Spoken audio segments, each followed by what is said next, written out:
어서오세요, 어서오세요. 망치부인입니다. 어서오세요, 어서오세요. 감사합니다. 달려와주신 모든 분들께 감사드리고요.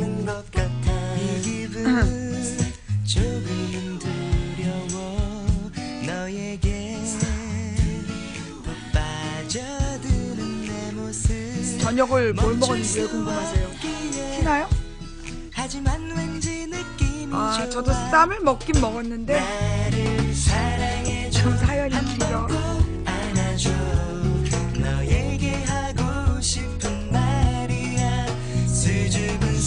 어서오세요, 어서오세요. 도봉구 창동 사는 부양주부 망치부인이 일요일 저녁 8시, 주일 저녁 8시에 보내드리는 생방송 인생 이야기에 오신 여러분께 환영 인사를 드립니다. 어서오세요. 반갑습니다. 감사합니다. 어서오세요. 어서오세요.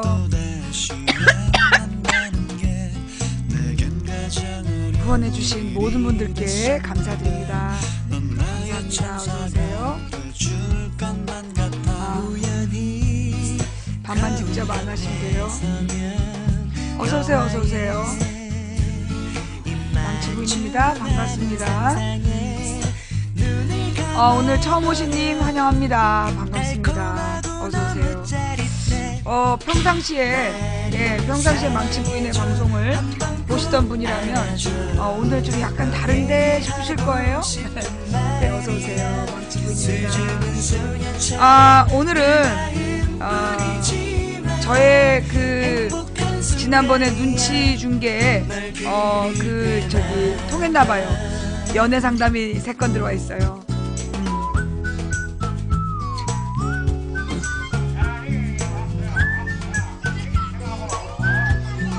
시청자 여러분, 텔레그램을 까실 때요, 텔레그램을 딱 다운받으면 전화번호를 입력하세요 라는 칸이 나옵니다.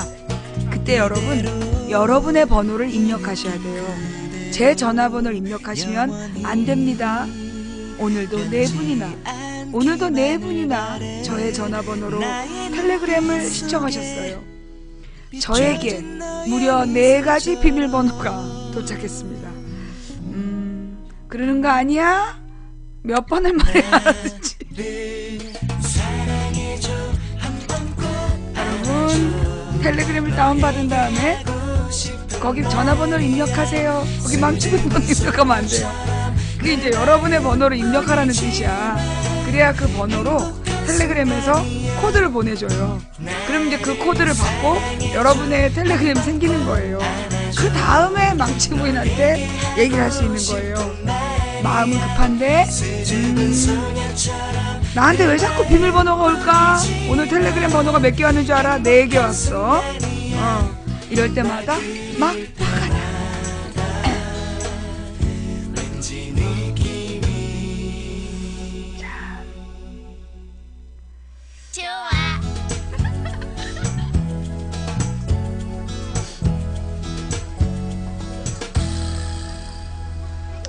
자, 일단 간단한 문자. 근현대사 볼만한 역사책이 있는지요? 많은 분들이 요즘에 이제 역사책을 뭘 봐야 되느냐, 그런 얘기를 이제 많이 물어보세요. 그리고 이제 뭐라 그러나, 이렇게 좀 망치부인 방송을 보면서 뭔가 이제 알고 싶어지는 거야. 지적인 욕구가 막 생기는 것 같아. 그래가지고 이제 기본적으로 어떤 책을 보면 좋나요? 이제 이런 걸 많이 물어보시더라고요. 예. 그래서 제가 이제 여러분들께 권해드리는 기본서가 있어요. 기초. 예. 기초라고 하기도 잠깐 좀 어렵긴 어려운데, 예, 뭐냐 하면, 한홍구 선생님, 예, 그 성공회대 한홍구 교수님이 쓰신 대한민국사라는 책이 있습니다. 이 대한민국사가 2종류가 있어요. 하나는 한홍구 선생님이 지으신 4권짜리고요. 또 하나는 뉴라이트 사람들이 쓴 책이에요. 그래서 꼭 알아야 되는 게 한홍구, 한홍구를 외워서 한홍구의 대한민국사 이 4권을 사서 보시는 게 힘들면 빌려서라도 보시면 됩니다. 헌책방에서 사보셔도 좋고요.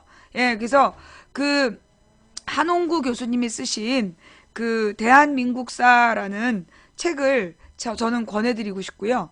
그 다음에 또 하나는 뭐냐면 지식 2 시리즈가 있어요.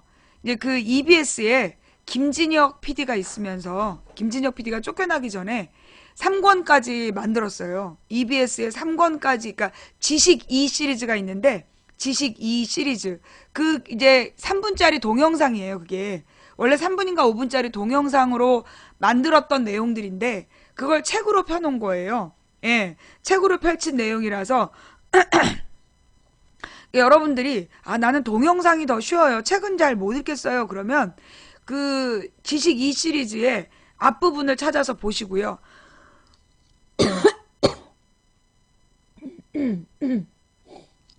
죄송합니다.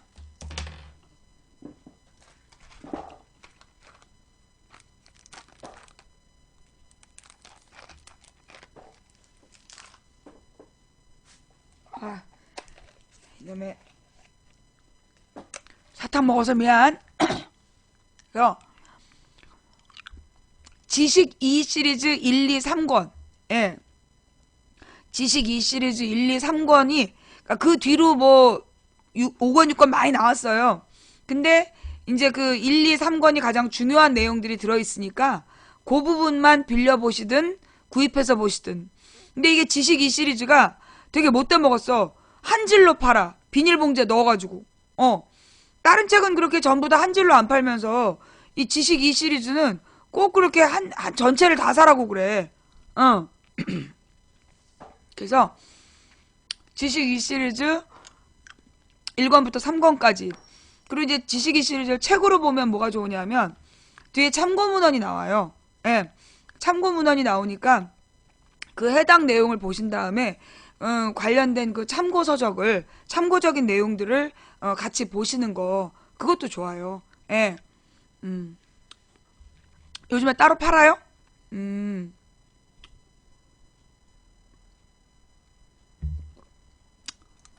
원래 김진혁 PD가 EBS에서 그 지식 2 시리즈를 만드는 그런 일을 하고 있었는데 2008년에 그 광우병 관련해서 그 제목이 뭐였더라? 17년 전인가? 영국에서 인간 광우병이 발생하는 과정. 영국 총리가 광우병 걱정하지 마라. 그러면서 자신의 어린 손녀를 데리고 가서 막 소고기 햄버거를 막 먹고 그랬단 말이야. 그랬는데 나중에 그 손녀의 친구가 인간 광우병에 걸렸던 그 얘기가 있어요. 그 영상이 있어. 그 제목 혹시 기억하시는 분? 근데 그 영상이 우리나라가 그 굉장히 많은 중고등학생들에게 자극이 돼가지고 그래서 이제 그 미국산 소고기 반대 운동이 벌어지게 돼요. 예. 그래서 그 사건 때문에 김진혁 PD가 잘리게 돼요. 김진혁 PD가 그러니까 지식 2 시리즈를 못하게 됐든가, 그래서 자발적으로 나왔든가, 하여튼 지식 2 시리즈에서 이렇게 더 이상 못하게 돼. 그래서 이제 그 주요 인물이 바뀌게 되는 그런 과정이 있었어. 그래서 그분이 뉴스타파에 합류하는 거야.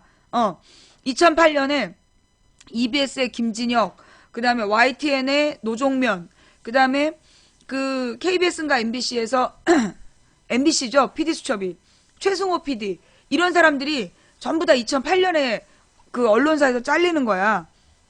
그러니까 그 해직 언론인들이 모여갖고 각각 이제 대한 언론 운동을 하게 돼요. 그래서 나온 게 그 뉴스타파, 그 다음에 그 김진혁 PD가랑 최승호, 노종면 이런 사람 다 같이 모여서 뉴스타파에서 처음 시작을 했죠. 그러다 이제 노종면 앵커는 고발뉴스로, 국민TV로 갔다가 거기서 또 이제 나오셔갖고 뭐 다른 일을 준비하는 걸로 알고 있어요. 그래서 이제 그런 일이 있는데 좌우지간. 그래서 제가 여러분들에게 권해드리고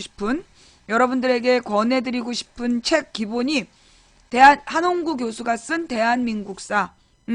한홍구 교수가 쓴 대한민국사라는 책하고, 그 다음에 지식 2 시리즈 3권, 한 7권 정도를 기본으로 보시면 특히 지식 2 시리즈가 3권에 굉장히 다양한 얘기가 나와요.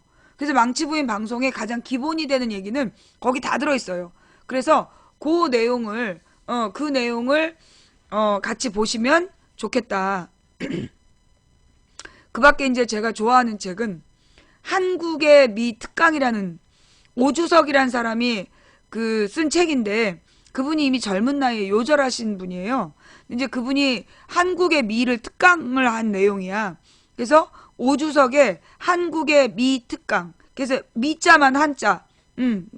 오주석의 한국의 미 특강. 그 책이 되게 좀 좋은 책이고요. 아, 그 다음에 또 뭐가 있을까?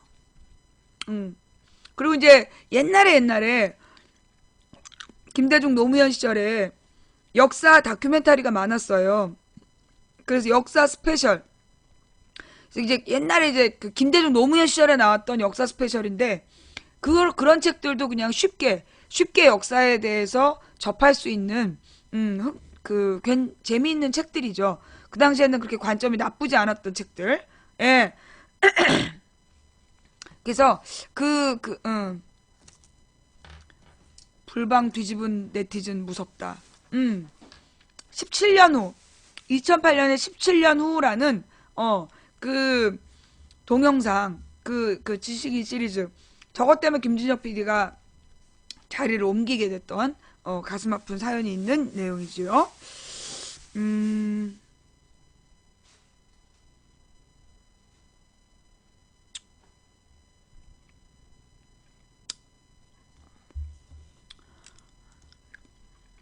네, 지금 이제 서점에서 뭐 김용주를, 김무성 아버지를 친일파로, 애국자로 막 책을 팔고 있나 봐요.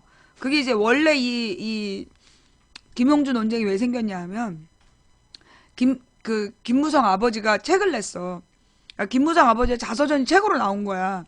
근데 그 책 속에 굉장히 막 애국자로 자기의 인생을 써놓은 거야. 김무성이 또 그걸 막 자기 아버지가 친일파가 아니라고, 친일 인명사전에 등재도 안 됐다. 그러면서 자기 아버지에 대해서 잘못된 한겨레 신문에 기사가 있었는데 다 정정 보도했다. 그런 개뻥을 치면서 자기 아버지를 애국자로 팔다가, 그러니까 김무성 아버지의 과거 친일 행적이 역사적인 사료로 지금 증명이 돼가지고 결국 다시 친일 인명사전에 등재하기로 했다는. 예. 근데 이제 그때 만든 책을, 김용주의 책을 지금 애국자인 척하고 지금 팔고 있다는 거죠. 예, 제보가 들어왔는데. 가만있어 보자.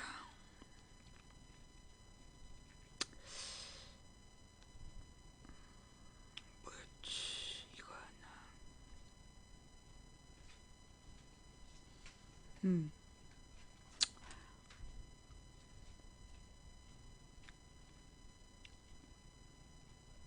자, 일단 요거 그다음에 요거 놓고, 어 앞부분. 예.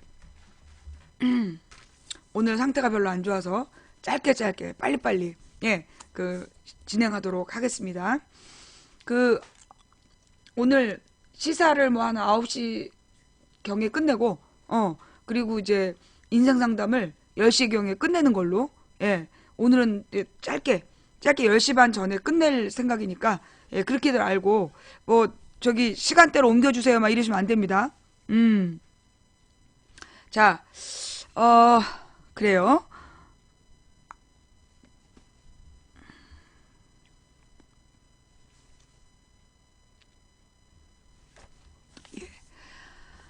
일단 오늘 여러분들께 드리고 싶은 이야기는, 첫 번째, 원세훈 재판 관련. 내일 다시 다루겠지만, 이번에 이제 원세훈에 대한 재판이 어떻게 됐어. 그러니까 이제 어떻게 밝혀진 거냐 하면, 원세훈이 2013년 봄에 일본으로 출국하다가 체포가 돼요. 공항에서 체포가 돼가지고, 바로 이제 수사에 들어가게 돼. 근데 이제 원세훈이 하여튼 일본을 통해서 어디로 멀리 도망가려고 했는지 모르겠는데, 출국하려다가 잡혀왔어. 그러면서 이제 검찰 수사가 시작이 되면서 이제 기소가 돼요. 그때 구속이 됐든가 하여튼 그러면서 이제 기소가 되는데, 원세훈이 선거법을 위반했다. 그리고 국정원법을 위반했다.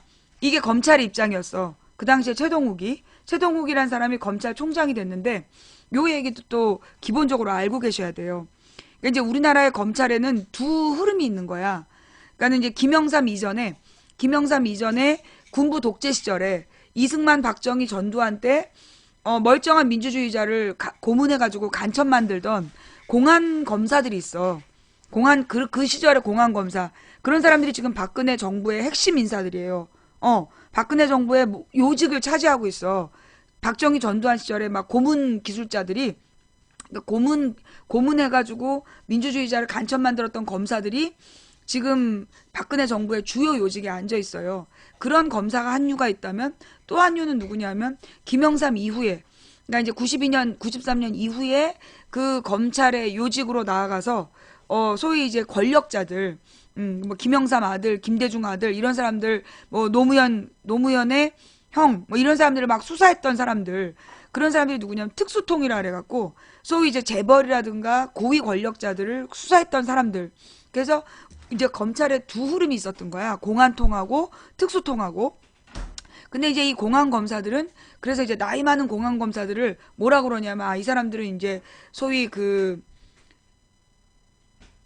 하여튼 이제 그 독재 하수인들, 그렇게 이제 바라보는 거고, 그리고 이제 특수통이라는 사람도 굉장히 자부심을 갖고 있는 젊은 이제 엘리트 검사들이 소위 이제 그 고위 권력에 숨죽이지 않고 자기네들이 이제 비리를 밝혀냈다는 어떤 자부심을 갖고 있었던 거야.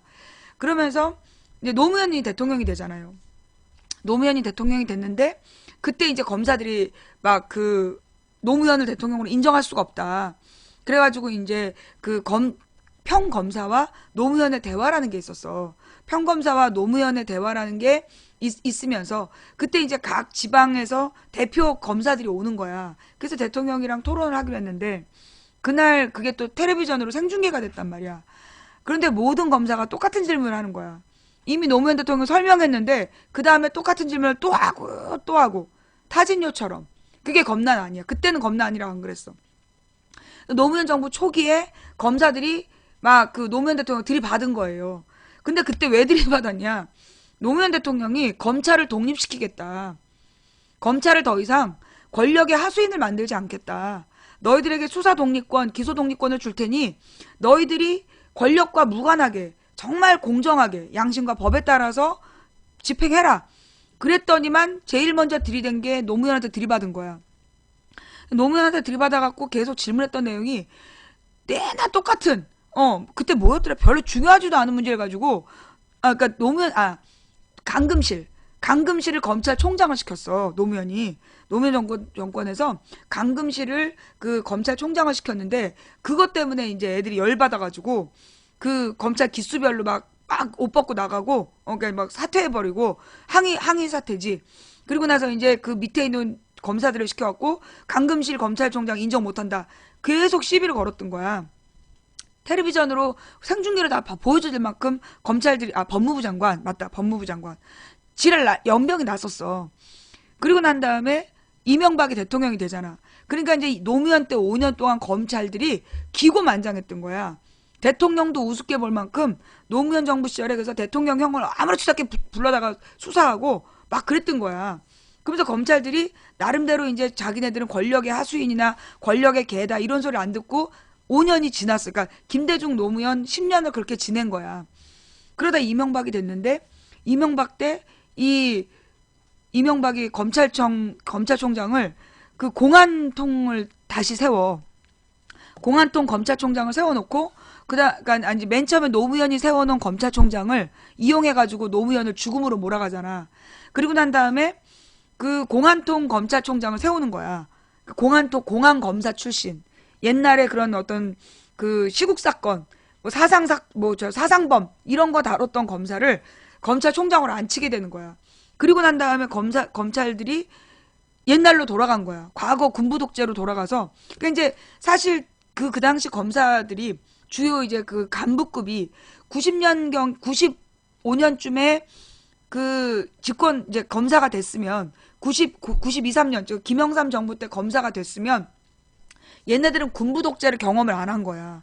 그래가지고 이명박 2007년이니까 15년 동안을 굉장히 자부심을 가지고 검사로서 살아왔던 사람들이 간부였어. 검찰의 요직에 앉고 있었던 시점이었는데 그때 이명박이 검사들을 개처럼 부린 거야. 개처럼 부리려고 했어. 그러니까 검사들이 들고 일어난 거예요. 막판에 이명박 말기에 걔네들도 대선 때 저기 박근혜가 될 거라고 생각 못 한 거지. 대선을 앞두고 한 6개월인가 남겨놓고 검사들이 검난이라는 걸 일으켜. 그래서 이명박이 세운 검찰총장 거부한다.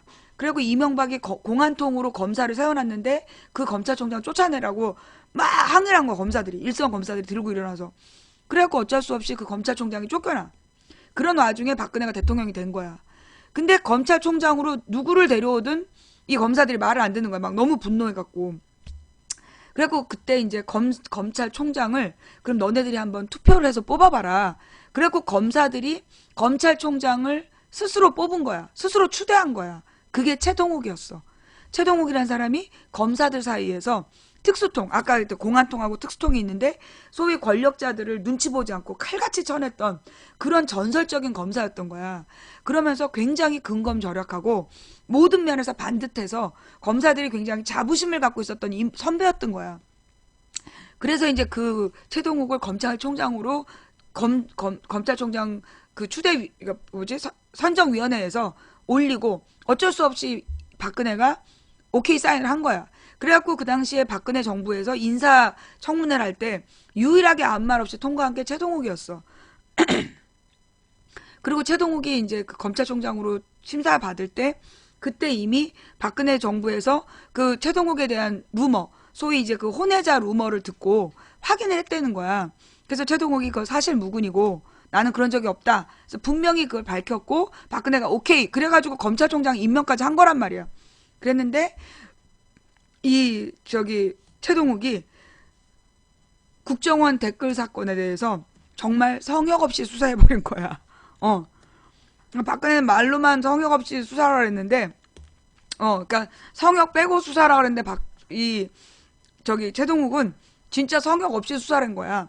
그리고 원세훈의 국정원이 조직적으로 개입했다는 소위 김하영이라는 여자가 자기는 댓글 달지 않았다. 그러면서 막 무슨 피해자 코스프레하고 쌩 지랄을 떨었잖아. 그랬는데 그 여자의 컴퓨터, 그 노트북하고 데스크탑, 모바일 싹 뒤져갖고 걔 범죄 기록을 수천 건을 찾아내는 거야. 그러면서 이제 거기서 또 다른 그 국정원 직원한테, 그러니까 김하영 말고 또 다른 여자 직원한테 그 원장님 지시사항이라는 걸 받아내. 그 여자가 가지고 있었던 자료인데 그게 원세훈이 주요한 사안마다 어떻게 글을 써야 된다라는, 그러니까 여론을 조성해야 된다라는 원장님 지시사항을 만들어갖고 국정원 그 심리전담반에 뿌린 거야. 그것까지 발견이 된 거야. 그러니까 그 댓글녀의 댓글적 증거와 그 다음에 그 국정원 원장의 지시사항. 그래서 이게 개인의 범죄가 아니라 조직적 범죄라는 증거를 가지고 최동욱이 이제 그 최동욱 검찰청장이 국정원장 원세훈과 그 다음에 대선 당시에 그 김용판이라는 서울경찰청장이 그 댓글은 없다라는 허위 그 진술을 지시했다. 이건 선거에 개입하려고 한 거다라는 취지를 가지고 둘을 구속 수사하겠다. 그래서 이제 그 김용판하고 원세훈을 구속 수사하고 선거법 위반, 그 다음에 국정원법 위반, 이거를 범죄 혐의로 혐의로 넣겠다 그런 거야. 그러자 박근혜 정부에서 법무부 장관이 반대를 한 거야. 그게 황교안이잖아. 법무부 장관이 반대를 해가지고 거기서 법무부 장관하고 검찰총장이 일주일을 싸워. 일주일을 싸우다가 그 최동욱이 양쪽이 물러난 거야. 좋다. 그럼 이제 법무부 장관은 그 혐의 두 가지 다 인정하겠다. 그러니까 두 가지로 기소하는 거 인정할 테니 구속만 시키지 마라. 그래서 그 혐의 두 가지, 선거법 위반하고 국정원법으로 기소하는 거를 법무부 장관이 받아들이고 이 최동욱은 두 가지 혐의를 인정받는 대신 구속을 포기하는 거야. 그래서 둘이 타협을 했어. 타협을 하고 기소까지 한 거예요. 그 6월 달에.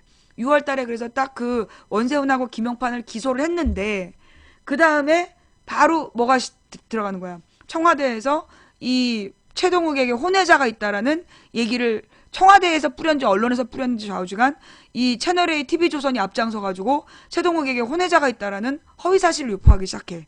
그래가지고 어떻게 됐냐면 여러분은 그게 여전히 최동욱이 혼외자식이 있는지 없는지 증거 없는 거 알죠?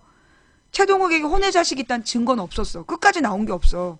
그런데 어떻게 했느냐? 박근혜 정부에서 법무부가 그냥 물적 증거는 없지만 정황상 혼외자가 맞는 걸로 결론 내리고 끝냈어.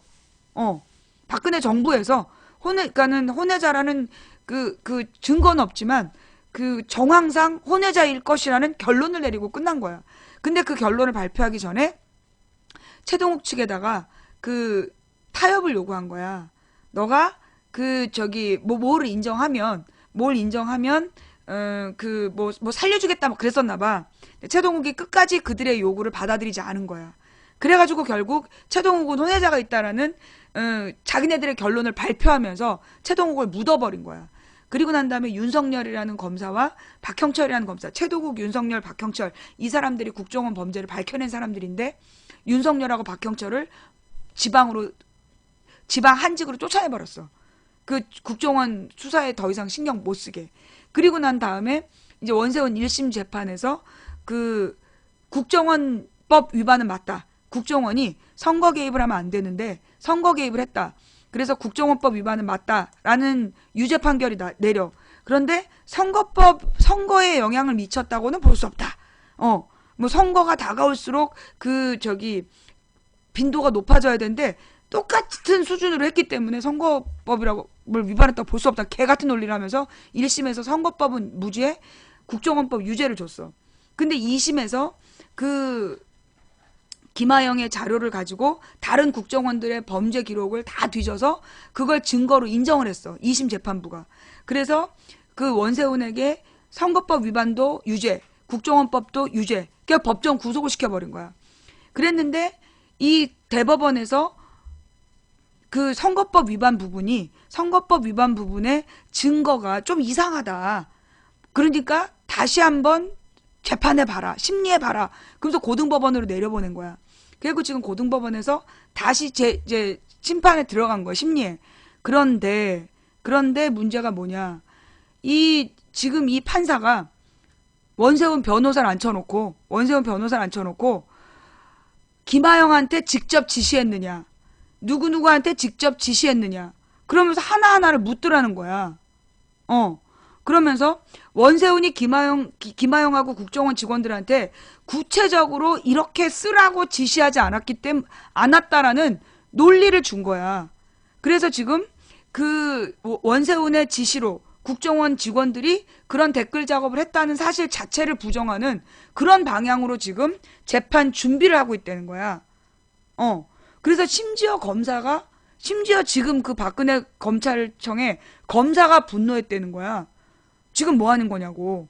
그래서 그러면 지금 원세훈의 국정원법 위반조차도 지금 인정하지 않는 거냐 이러면서 검사가 이의를 제기할 정도로 지금 이 판사가 미쳤다는 거야.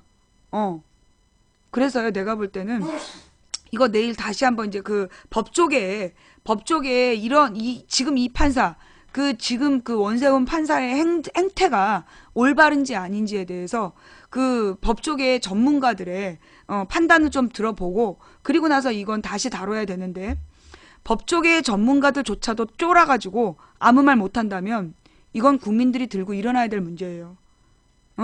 지금 검찰청 안에 있는 검사들, 대한민국에 양심이 살아있는 검사는 다 죽었나.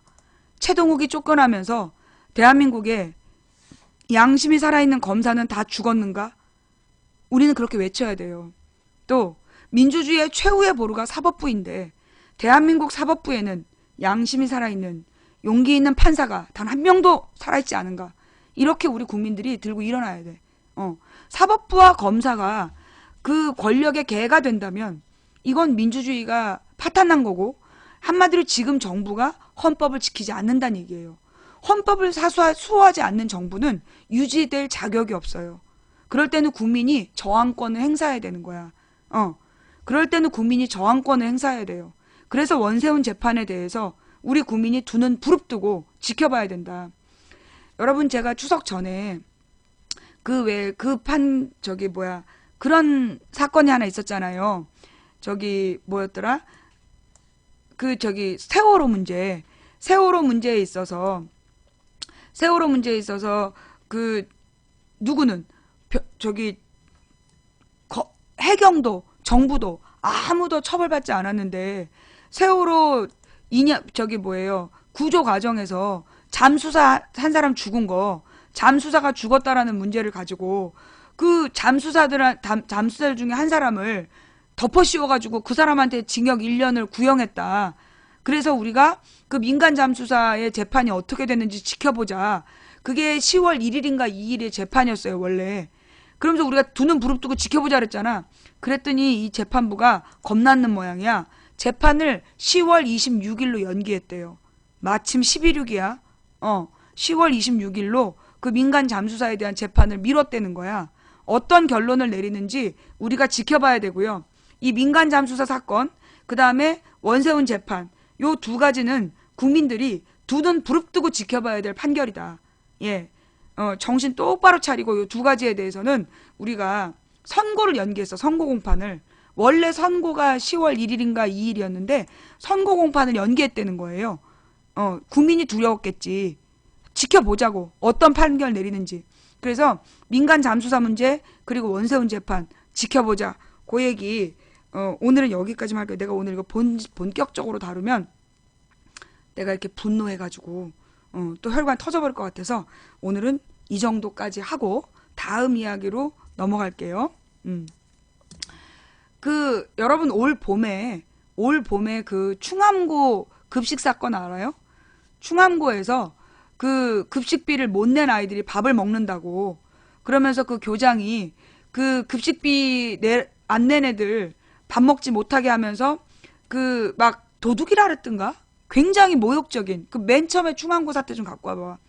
그 교장이 급식비 안 낸 애들이 밥 먹는다 그러면서 막 내쫓고 내쫓고 막 그 명단 공개하고 막 온갖 모욕을 다 줬어. 바로 그런데 그 충암고에서 그동안 4억 원이나 급식비가 얼마나 된다고. 그동안 4억 원이나 급식비를 횡령한 게 들통이 났어요. 그러니까 급식비를 이게 교장하고 행정실장하고 그다음에 급식 용역업체하고 이 넷이서 짜고 4억 원을 빼돌렸대. 그러니 애들 밥을 얼마나 그지같이 줬겠어. 여러분 지금 말이에요. 새누리당 지지자들이 주장하는 게 뭐냐면 무상급식을 하기 때문에 급식의 질이 떨어지고 문제가 많다 그렇게 얘기했잖아. 충암고는 고등학교야. 충암고등학교는 고등학교고 고등학교는 무상급식의 대상이 아니야. 애들 밥값에서 4억 원을 빼돌렸으면 도대체 애들 밥을 뭘로 준 거냐고. 솔직히 이 급식이요. 초등학교 급식이 제일 맛있대. 엄마들이 와서 그 급식을 보면서 나눠주기 때문에 초등학교 급식이 그나마 제일 맛있고 그 다음에 이제 중학교 급식이 확 급이 떨어지니까 애들이 막 중학교 급식을 안 먹고 욕을 한대. 그런데 고등학교에 가면 욕도 안 나온대. 개밥으로 보여갖고. 그 이유가 이런 거예요. 왜냐? 무상급식 같은 경우에는 관리 감독을 철저히 해. 국민 세금으로 운영이 되기 때문에 관리 감독을 철저히 한다고. 그래서 그런 짓거리를 못 해. 더 어려워. 그렇게 뭐 횡령하고 이런 빼돌리기가 어려워. 그리고 그 식자재 들어오는 것도 그 서울시에서도 그러니까 각 지자체별로 식자재를 전부 다 감시를 한단 말이야. 그렇기 때문에 그런 짓거리가 못 하는데 이 급식비 없으면 나가. 이 충암고 뉴스 이거 감사드리고요. 4억 원 급식 횡령했다는 뉴스 좀 갖고 와봐. 그러니까 급식비 독촉 충암고 교장 행정실장 등 4억 원 급식비 횡령. 이게 도리어 무상급식이 아니면 감시망이 없는 거야. 학교 교장하고 용역업체만 짜면 급식비를 얼마든지 빼돌릴 수가 있는 거야. 이거 한번 같이 볼게요.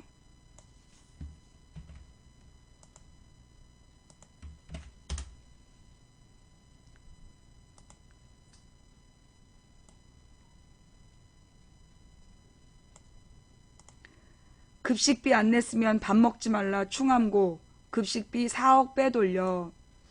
서울교육청 18명 횡령 혐의로 검찰 고발. 전 교장, 전 이사장 아들은 파면 요구. 식용유 검게 변할 때까지 어떡하니? 애들 먹는데. 검게 변할 때까지 반복 사용. 가짜 계약에 쌀, 김치 등도 외부 반출. 이런 이런 잡도둑을 봤나, 이런, 진짜, 이씨.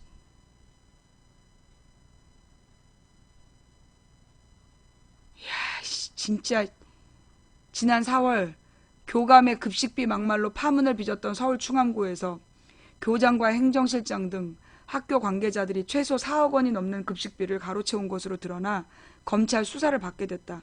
서울시 교육청은 지난 5월부터 충암 중고교의 급식 운영과 관련해 검사를 벌인 결과 해당 학교가 가짜로 급식 운반 용역 계약을 맺은 것처럼 꾸미거나 식재료를 빼돌리는 방식으로 2011년부터 모두 4억 1,035만 원의 급식비를 횡령해온 사실을 확인했다고 4일 밝혔다. 서울시 교육청 감사관실은 충암고 교장 비읍 시 현 충암중 교장으로 내려가 있었나 봐. 그리고 충암학원 전 이사장의 아들이자 충암중고 행정실장인 이응 씨, 용역업체 직원 18명을 횡령 배임 혐의로 검찰 고발하고 학교법인에 비읍 교장과 이응 행정실장의 파면을 요구했다고 덧붙였다. 급식비를 안 냈으면 밥을 먹지 말라던 충암고 교감의 발언이 알려지자 당시 이 학교 교장은 급식비 체납으로 급식의 질이 떨어진다고 해명했지만 감사 결과대로라면 학교가 돈을 빼돌린 탓에 부실 급식이 제공된 셈이다. 이씨 진짜 주여.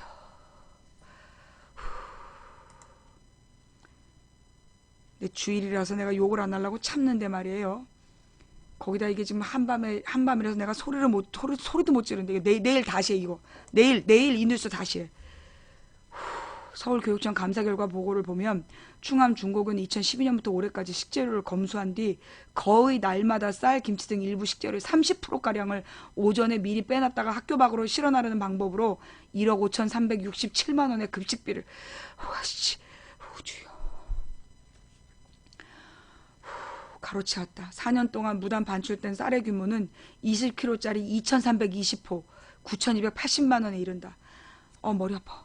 감사에서 한 조리원은 어떤 날은 식재료를 너무 많이 빼서 국거리가 모자라 조리가 안 될. 진짜 시읍비읍. 이 과정에서 학생들의 건강을 해칠 정도의 조리도 이루어졌던 것으로 보인다. 11년부터 14년 이 학교는 2,301통의 식용유를 사들였지만 사용 뒤 매각한 폐식용유의 양은 252통으로 폐유 비율이 10점 어떻게 90%를 빼도 야 이 진짜 이 씨벌. 다른 학교가 보통 30-40%의 폐유를 매각하는 것에 견주 터무니없이 적다. 서울시 교육청은 식용유를 구입한 뒤 무단 반출했을 가능성이 있다고 추정했다. 복수의 조리원들은 식용유는 적어도 2-4회, 심한 경우 검게 변할 때까지 반복 사용했다. 구입한 식용유 일부는 다른 식재료들과 함께 외부로 반출됐다고 증언했다. 아울러 급식을 조리실에서 각 교실까지 운반하는 용역을 특정 업체에 맡긴 뒤 2억 5,668만 원의 배송 용역비를 빼돌린 이 잡놈들 진짜 4년간 5억 1,779만 원어치 계약을 맺고 10명의 위탁업체 지원에게 일을 맡긴 것처럼 꾸몄지만 시교육청 조사에 따르면 운반은 조리원들이 맡았던 것으로 드러났다. 충암학원은 2011년 특별감사에서도 비리가 적발돼 시정명령을 내렸지만 이를 이행하지 않아 특별교부금 중단 등의 조치를 취한 바 있다. 학교 운영 전반에 관한 특별감사를 실시하고 학교 운영이 정상화되도록 특단의 조치를 취하겠다고 밝혔다. 한편 감사 결과에 대해 충암고는 명백한 입증자료 없이 한두 사례를 침소 봉대에서 추정 계산한 것이라고 반발했다. 와, 진짜 근본이 잘못됐어, 근본이. 내일 다시 합시다. 예. 내일 다시. 예. 그러니까 요거 제가요 이번 주는 제가 이제 돌아오는 금요일 날이 이제 휴일이잖아요. 내가 이제 지난 추석 때 해보니까 휴일날 방송하는 건 아닌 것 같아. 특히 이제 이게 또 9일부터 연휴더라고요. 연휴로 또 놀러 가시는 분들이 많기 때문에 괜히 연휴에 방송하면서 기운을 빼느니 차라리 내일 월요일에 그냥 생방송을 하고 금요일 날 쉬는 걸로. 예. 금요일 날 방송을 안 하고 그래서 이번 주는 주일 날 월화수목 이렇게 5번. 오늘 그다음에 내일부터 월화수목 그래서 이제 5번 방송을 한다는 거. 예. 그렇게 이해 좀 해주시고요. 그래서 이 충암교 교장 문제하고 원세훈 재판 문제는 내일 다시 본격적으로 다루는 걸로 하고요. 그 다음에 지금 이제 이 젊은이들을 대상으로 한국이 무조건 싫다. 그래가지고 이제 유학, 그 다음에 이민, 이게 아주 막 집대성을 이루고 있다는 거야. 유학하고 이민을 컨설팅 해주는 학원이나 이런 업체들이 아주 그냥 문전성시를 이루고 있대요. 내가 볼 때 그거 속는 거야. 그 학원처럼 사실 그렇잖아요. 학원이 성적을 올려준다고 학원을 열었어. 근데 성적이 오릅니까? 안 올랐어. 왜? 다 같이 학원을 다니기 때문에 똑같이 애들의 학업 능력은 올라갔는데 성적은 오르지 않는 거야. 다 같이 잘하기 때문에. 그래서 무한 경쟁으로 갔잖아. 그러더니 지금은 어떤 상태냐 하면 그리고 나서 이제 유학원이라는 게 유행을 했어요. 그래서 이제 이 유학원이라는 게 중고등학교 때 외국에 학교를 갔다 오면 우리나라 연고대에서 가산점을 주는 게 있었어. 그것 때문에 이제 중고등학생 유학원이 조기 유학을 막 시키면서 유학원이 성행을 했단 말이야. 그러다가 지금은 이제 20, 30대가 도저히 우리나라에서 희망이 없다. 그러면서 요즘에 유행하는 말이 헬조선 아니야. 지옥 같은 한국이다. 그러면서 헬조선. 근데 이거 보니까 주로 일베에서 나온 말이야. 일베하고 새누리당 지지자들이 만든 말이더라고. 그래서 이 헬조선이라는 말을 쓰면서 지금 이제 한국을 탈출하자. 그래서 뭐 외국으로 유학을 가거나 아니면 외국으로 이민을 가자. 그러면서 뭐 이런 이민 컨설팅을 하고 있다는 거예요. 여러분. 그래서 지금 막 그런 게 엄청 확대되고 있대. 여러분 생각해 보세요. 여러분이 지금 이제 안 가봐서 그래. 내가 지난번에 미국을 가서 쭉 돌고 왔잖아. 미국을 돌고 교민들을 만나고 왔잖아요. 근데 내가 가장 가슴 아팠던 얘가 뭐였냐면 나의 방송의 애청자야. 몇 번 텔레그램으로 얘기를 했던 분이야. 근데 정말 꼭 오고 싶다는 얘기를 여러 번 하셨는데 못 왔어요. 그 행사장에 강연장에 못 오신 거야. 그래서 왜 못 오셨냐 그랬더니 자기를 태워다 달라고 그러신 거야. 근데 그 강연장을 준비하는 스태프들은 자기네들도 애들을 막 학교에서 보내고 막 뒤처리를 한 다음에 집안일을 부랴부랴 해놓고 그리고 나서 강연장으로 일찍 도착을 해서 다 되게 멀리 움직이기 때문에 보통 1시간씩 이동을 해가지고 사전 준비를 하고 그리고 강연을 하는 그런 시스템이었단 말이야. 근데 이분이 살고 계신 곳이 이 준비팀이 사는 곳으로부터 되게 먼 곳이었던 거야. 그러니까 우리가 같이 뭐 서울 근교, 그럼 우리는 뭐 서울 근교에서 한 30분이면 왔다 갔다 하잖아. 거기는 미국은 땅덩어리가 넓어갖고 그게 안 되는 거야. 그래갖고 몇 시간을 그 사람을 데리고 오려면 몇 시간을 스텝이 돌아야 되는 거야. 그래갖고 못 데리고 온 거예요. 그리고 아니 그러면 미국에서 이 미국 생활이라는 게 얼마나 차 없으면 안 되는 생활인데 왜 본인이 운전을 해서 안 오셨을까? 그랬더니 한국 교민들 중에 미국에서 면허를 못 딴 분이 많다는 거야. 왜냐하면 미국은 필기시험이 되게 어렵대요. 예. 그거 다 영어잖아.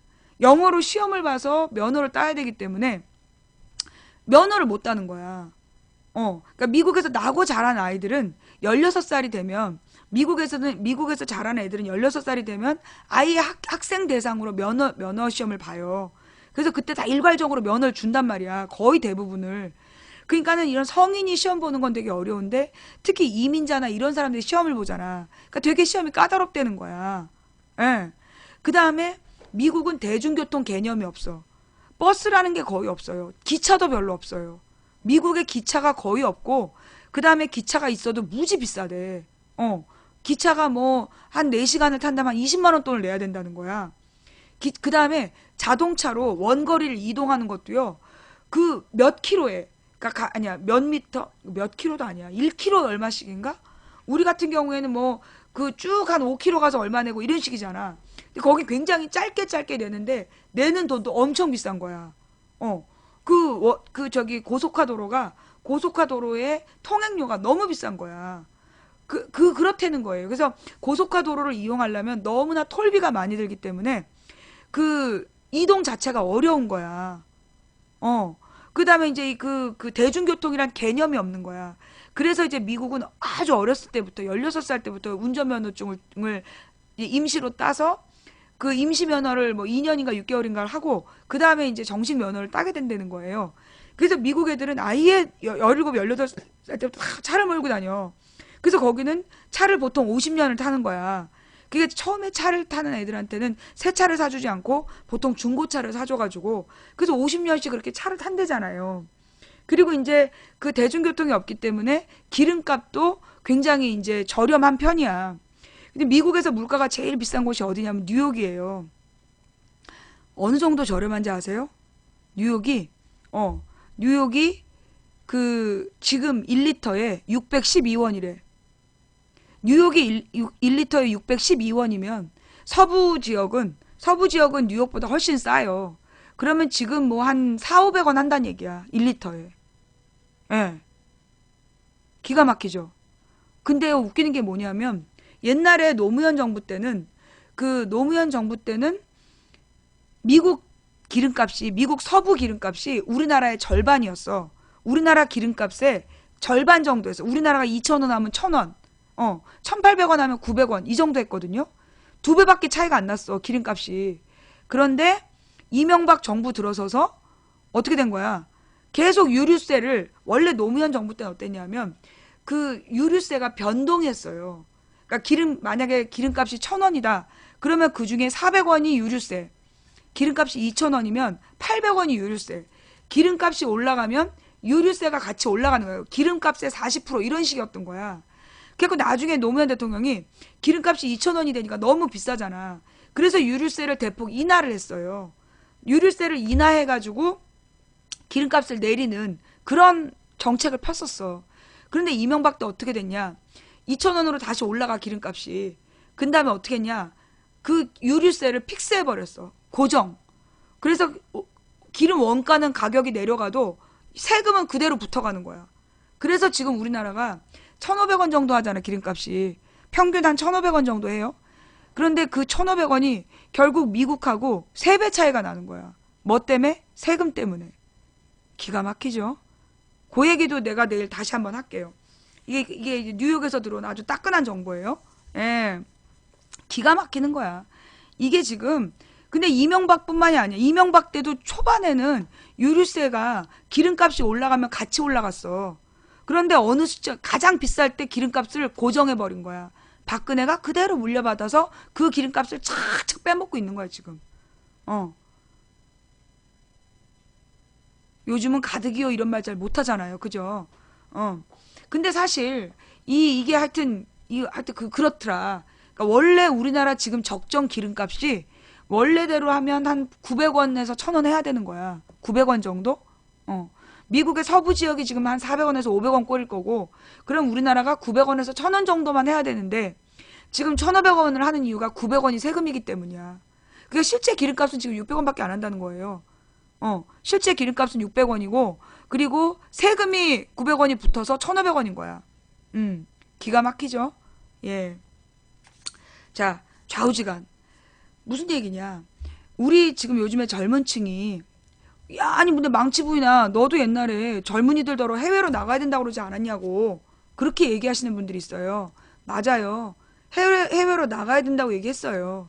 그런데 그 말은 우리나라가 싫어서 가란 얘기가 아니야.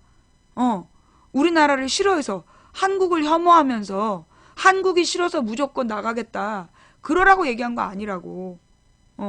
망치 부인이 해외로 나가자는 얘기는 해외로 나가서 거기서 그 기지를 건설하고 우리 한국에게 도움을 주는 그런 네트워크를 형성하자는 거였지, 한국이 싫어서 나가자는 얘기가 아니었어요. 그런데 지금 젊은이들은 막 한국이 싫으니까 무조건 한국을 탈출해야 된다. 그러면서 헬조선 그러고 있는 거야. 여러분, 외국에는 뭐 그 독일이나 영국이나 이런 나라에 가면 인종차별이 전혀 없을 것 같죠? 그거 택도 없어요. 법적으로는 인종차별이 없어. 법적으로는 인종차별을 인정하지 않지만 뭐가 있냐? 문화적으로는 인종차별이 다 있는 거예요. 영국을 뭐 인종차별이 없는 나라, 뭐 인종의 백화점 이렇게 얘기하잖아. 안 그래. 영국에서도요. 가장 가난한 사람들이 누구냐? 아랍 출신들. 그 아랍에서 그 난민으로 들어온 사람들 있잖아. 그 사람들이 할 게 없으니까 뭐 하냐면 관광객들한테 소매치기를 해. 그래서 그 사람들이 그 구성한 어떤 슬럼이 있는 거야. 자, 그럼 그 사람들이 왜 소매치기를 할까? 소매치기 하는 나쁜 아랍인이 아니야. 영국에서 그런 아랍인들에게 일자리를 주지 않는다는 거예요. 어. 그 다음에, 그러면 뭐 이런 동양인에게는 일자리를 잘 줄 것 같아? 영국 영화 봐봐. 동양인들 많이 왔다 갔다 해? 별로 없어. 어. 그 영국에서도요, 영국 자기네 본토 사람들 못 먹여 살리기 때문에 실제로 문화적으로 보이지 않는, 법적으로는 존재하지 않지만 문화적으로 존재하는 인종의 벽이 있어. 인종차별의 벽이. 그리고 특히 그 옛날에 김대중 노무현 때는 해외여행을 가면 김대중을 그 그러니까 그거 알죠? 영국 여왕이 전 세계에 이제 그 순방을 가. 그런데 그 순방을 아무데나 가는 게 아니야. 영국 여왕의 순방은 곧 당신을 존중한다라는 극존칭이래요. 그래서 영국 여왕을 모든 나라가 해마다 초청을 하는 거야. 영국 여왕을 해마다 모든 나라에서 초청을 하는데 영국 여왕이 그 중에서 가장 괜찮은 나라만 방문을 한다는 거야. 그래서 우리나라에서도 해마다 영국 여왕을 초청했으나 그 유일하게 초청에 의해서 온 게 언제야? 김대중 대통령 때야. 왜 그랬냐면 김대중 대통령이 그 박정희를 비판하면서 싸우다가 일본으로 도피를 했어. 근데 일본에서 잡아다가 그 태평양에다가 그 저기 수장시키려는 걸 미국 CIA가 구조해 가잖아. 미국 CIA가 구조해가지고 미국에 가 있다가 그 다음에는 나중에 이제 그 다시 한국으로 돌아와가지고 대선에 출마를 했는데 92년 대선인가 그러니까 이제 92년 대선에서 진 다음에 영국으로 가요. 그래서 영국에서 굉장히 많은 그 유럽 인맥을 쌓은 거야. 그래갖고 영국에서도 특히 그 영국의 유력 일간지 뭐 파이낸셜 타임즈라든가 그런 이제 유력 언론사에서는 김대중 대통령에 대해서 우리보다 더 굉장히 극존칭을 쓰면서 기사를 많이 냈어. 그래서 우리가 김대중 대통령에 대한 그 사료를 찾을 때 도리어 영국 언론을 참조했다니까. 2009년에. 우리나라에서는 웬 미친 듣보잡 변호사들이 그 김대중 대통령을 모욕하는 그런 것들만 막 퍼돌리고 그걸 데일리 시리즈들 그 듣보잡 인터넷 언론사에서 퍼뜨리고 그럴 때였는데 영국의 주요 일간지들이 김대중 대통령의 삶과 그 업적에 대해서 다 기록을 했기 때문에 우리가 그거를 실시간으로 번역해 달라고. 우리도 능력자들이 많잖아. 그래서 우리가 그걸 실시간으로 보고 그랬었어. 하여튼 그랬단 말이야. 그래서 이 영국 그다음에 김대중 노무현 정부 때 사실 노무현 정부 때도 막 그 국민들이 그 인터넷을 통해 그 전 세계에서 인터넷 활동으로 만들어진 첫 번째 대통령이었기 때문에 노무현 대통령에 대해서 전 세계에서 관심이 많았어요. 심지어 오바마의 무브온이 뭐 그 저기 누구는 그러더라. 노사모가 무브온을 본땄다는데 그거 아니야. 오바마의 무브온이 노사모 뒤에 나왔어요. 예. 오바마의 무브온이 노사모보다 뒤에 나온 거야. 그래서 노사모가 2000년에 만들어진다고. 2000년에 만들어져서 2002년까지 노사모의 활동이 중심이었고 오바마의 무브온은 그 뒤에 만들어지는 거야. 그래서 이제 막 그 활동을 되게 열심히 해가지고 오바마를 대통령을 만드는 거예요. 그러면서 그 당시에 그 무브온, 내가 그거는 무슨 경희대 교수한테 들은 얘기야. 그런 쪽을 전공한 사람? 뭐 미래 머시기 전공한 사람인데 그 사람이 그러더라고. 미국에서 그 오바마 캠프가 노사모를 연구해가지고 그 내용으로 새로운 온라인 운동을 전개했다. 되게 빼짝 말한 어떤 그 남자 교수한테 가서 들은 얘기예요. 하여튼 그랬단 말이야. 그래서 전 세계에서 그리고 이제 그때 그 노무현 대통령 때 내가 이제 아프리카에서 방송할 때 그때 이제 내가 아는 어떤 분이 이제 출장을 간 거예요. 두바이로 출장을 갔는데 앞에 중국인이 있고 일본인이었고 한국인이 이게 이상하게 공항에서 나가는데 셋이 이렇게 섰다는 거야. 근데 이제 공항을 출구를 딱 나가면 그 두바이는 딱 둘로 출구가 갈라진다는 거야. 두 종류로. 한쪽은 선진국 라인, 한쪽은 후진국 라인. 후진국 라인은 혹시 두바이에 와서 불법 취업하고 그러니까 불법으로 체류할까봐 철저히 감시하는 라인, 감독하느라고 심사가 오래 걸리는 라인이고, 선진국 라인은 여권만 보고 훅 지나가는 라인이라는 거야. 근데 그때 그 우리 내가 아는 분이 그 당시에 이제 막 두바이가 막 이명박이 막 두바이가 자기의 막 이상형이라고 막 그럴 때였거든. 그래서 두바이를 되게 선진국이라고 생각하고 간 거야 거기를. 근데 중국인은 후진국 라인으로 가더라는 거야. 중국인, 파키스탄 이런 사람들 후진국 라인으로 가더래. 근데 일본인은 선진국 라인으로 가더래. 그래서 자기도 후진국 라인으로 가려는데 한국은 저쪽 라인이라고. 그래서 한국이 선진국이냐? 그랬더니 그 두바이 사람이 한국이 선진국이 아니면 누가 선진국이냐고 그랬다는 거야. 그게 노무현 정부 시절에 들었던 얘기예요. 그다음 노무현 정부 시절에 그 뭐라 그러나 동유럽 쪽 사람들이 한국은 선진국이니까 도와달라고. 노무현 정부 때 우리 김근태 의원하고 김근태 의원 부인이 이제 동유럽을 갔을 때 한국은 선진국이니까 우리를 좀 도와달라고 그랬다는 거야. 기계 이해가 안 되죠? 그 당시에는 그러니까 김대중 노무현 시대에는 전 세계가 우리나라를 그 민주주의에 성공한 나라, 그리고 IMF를 극복한 나라, 그렇게 불렀던 거야. 그게 우리나라였어. 그래가지고 그 당시 노무현 때는요, 미국에서 한국으로, 아이고, 예, 그 미국에서 한국으로 군대 입대하러 오는 젊은이들이 되게 많았던 거야. 왜냐하면 그 당시에는 뭐였냐면 이제 미국에서 그 당시 어떤 문제들이 있었냐면 이제 우리나라에서 왜 조승희 사건 알죠? 조승희 사건. 그게 대표적인 예야. 그러니까 우리나라에서 그 이민 1세대가 이제 60년대, 70년대 이민을 간 거야. 50년, 60년, 70년에 아메리칸 드림을 갖고 미국으로 갔어.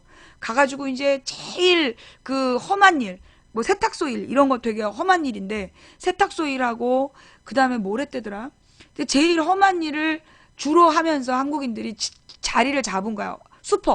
세탁소하고 슈퍼 하면서 한국인이 자리를 잡아서 이민 2세대 애들은 집에서 절대 한국말도 안 쓰고 오직 영어만 쓰게 해가지고 영어만 하는 애들로 키운 거야. 그랬는데 얘네들이 그래서 이제 미국에 대학까지 보낸 거야. 근데 이미 1세대 부모들은 우리 세대까지는 고생하자. 그래도 우리 자식 세대는 성공하겠지. 그러면서 거기서 애들을 낳아서 미국 영주권 얻고 미국에서 시험 보고 어른이 된 거야. 그리고 취직을 했대요. 취직을 했는데 어떤 문제가 생겼느냐. 미국이 되게 웃긴데 고등학교 때까지는 너의 출신지가 어디냐고 묻지 않는데요. 미국에서 고등학교, 대학교 다닐 때까지는 너의 출신지가 어디니? 라는 걸 묻지 않는데, 그런데 취직을 하잖아. 취직을 하면 너 어디서 왔니? 라고 묻는데, 나 코네티컷에서 왔어. 그럼 아니 그거 말고 그거 말고는 뭐야? 한국인이, 일본인이, 베트남인이 묻는 거래. 중국인이. 그래서 딱 취업을 했는데 애들이 승진이 안 되는 거야. 동양인이 높은 자리에 올라가 있질 않은 거야. 봐봐요. 미국의 CEO들 텔레비에 나오면 전부 백인이잖아. 중역은 전부 다 백인인 거야. 동양인이 미국의 회사에 취업을 해서 중역까지 올라가는 그게 없는 거야. 그래서 거기 좌절을 한 거지. 그러니까는 우리가 뭐 외국에 나가서 거기서 학위를 따면 다 인정받을 것 같잖아. 그렇지 않다고. 유일하게 그 인종이 무시되는, 인종을 뛰어넘어서 능력이 인정되는 건 대학밖에 없는 거야. 대학의 강사라든가 교수들은 인종을 보지 않는데 일반 사기업에서는 중역은 백인만 되는 거야. 그래서 그걸 보고 이민 2세대가 좌절을 하게 된 거예요. 그래서 이제 한국으로 돌아오고 싶어 했는데 말이 안 통하는 거야. 한국 문화도 몰라, 말도 안 통해. 그래서 이민 3세대가 김대중 노무현 정부 때부터 이민 3세대를 키우면서 한국으로 군대를 보내자. 그러니까 이제 한국으로 군대를 보내자라는 이제 문화가 형성이 된 거야. 그래서 한국으로 군대를 보내고 도리어 한국의 대학을 보내고, 그래서 한국의 대학과 군대를 나오면 그게 인맥이 형성된다. 안경 내가 배용준이야? 네가 최지우야? 남의 안경은 왜 벗으라고 그래? 내가 평일이었으면 넌 뒤졌어. 오늘 주일이기 때문에 내가 봐주는 거야. 어? 꺼져. 아니 무슨 네가 최지우야? 안경 좀 벗어봐요. 내가 배용준으로 보여? 아, 머리 깎은 다음에 베라벨 놈들이 다 꼬여. 아, 진짜. 주일이기 때문에 여기까지만 할게. 좌우지간. 그래서 그 한국으로 돌아오는 역이민 바람이 불었어. 그런데 그때 노무현 정부 때는 역이민이 어려웠던 이유가 집값 때문에. 집값이 너무 올라가지고 옛날에 우리나라 집 팔아가지고 외국 갔던 사람들이 우리나라로 못 돌아오는 거야. 왜냐면 노무현 정부 때 노무현 정부가 집값하고의 전쟁을 계속했잖아. 5년 내내 아파트 가격과 싸웠잖아. 그만큼 아파트 값이 그때 급등을 했어요. 그러면 그게 노무현이 올렸냐? 노무현은 여러 정책으로 아파트 값을 못 올리게 했어. 근데 누가 올린 거야? 부동산 투기범들이 올린 거야. 실제로 팔지도 않으면서 잠실에 13평짜리 아파트를 몇 억까지? 18억까지 올렸어.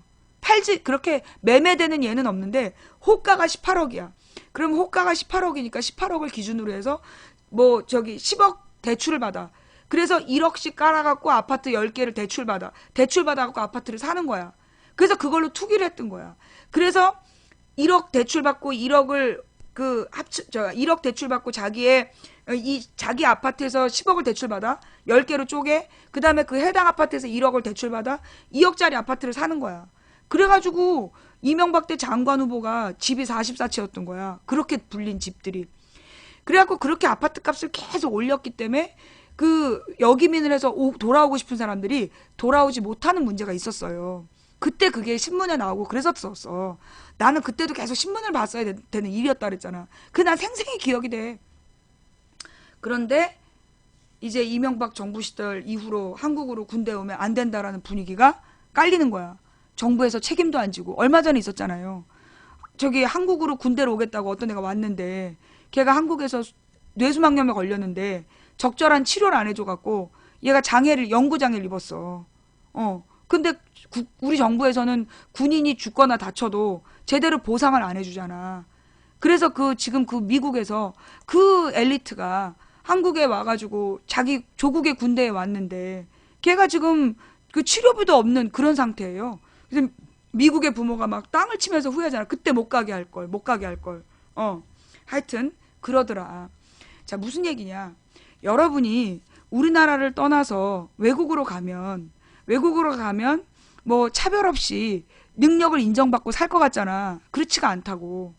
어느 나라, 여러분 생각해봐요. 막말로. 자, 지금 여러분 동네에 외국인 노동자가 와서 그 일을 해. 일을 하면서 지하 단칸방이라도 얻어가지고 거기 살면서 왔다 갔다 해. 그때 우리나라 사람들이 그 외국인 노동자들을 어떻게 대해요? 친절하게. 얼마나 외국에서 와서 고생이 많냐. 그러면서 정말로 그 아이들을 따뜻하게 보살펴주고 그럽니까? 요즘에 엄마들을 이제 다른 나라에서 엄마들을 많이 데려왔잖아. 결혼 못한 아빠들이. 그래가지고 소위 베트남 처녀, 중국 처녀 이런 사람들이 한국에 와가지고 결혼을 해서 애를 낳았어. 그 애들이 학교를 다니면 뭐 베트남이나 필리핀이나 이런 데서 엄마가 왔잖아. 그러면 그 엄마의 아이들을 학교 애들이 친절하게 대합니까? 친절하지 않잖아. 솔직히 얘기해서. 옛날에 우리 딸이 학교 다닐 때도 그런 애가 있었어. 엄마가 외국인이라서 이 아이가 굉장히 그것 때문에 스스로 위축되어 있었던.